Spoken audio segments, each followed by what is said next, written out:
सुभेदार तानाजी मालुसरे आपल्या मुलाच्या लग्नाचं निमंत्रण द्यायला महाराजांकडे आले।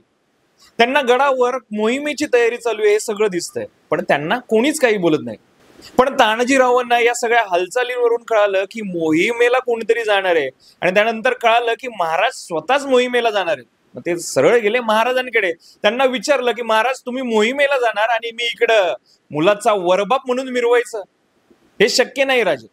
आता ठरलंय, आता पहिले लगीन कोंढाण्याचं मगच माझ्या रायबाचं।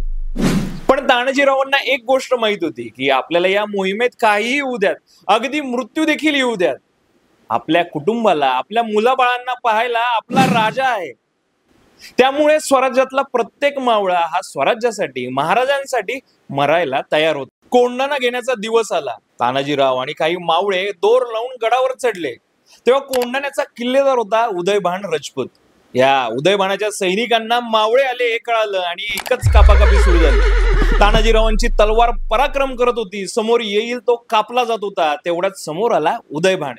या उदयभानाला देखील तानाजीराव जड जात होते, पण उदयभानाच्या वाराने तानाजीरावांची ढाल तुटली। आता ढाल तुटली आहे तर प्रत्येक वार हा आपल्याला हातावर झेलायचा आहे, म्हणून तानाजीरावांनी शेला हाताला गुंडाळला आणि परत युद्ध सुरू झालं। तानाजीरावांनी श्वास सोडला पण गड नाही सोडला।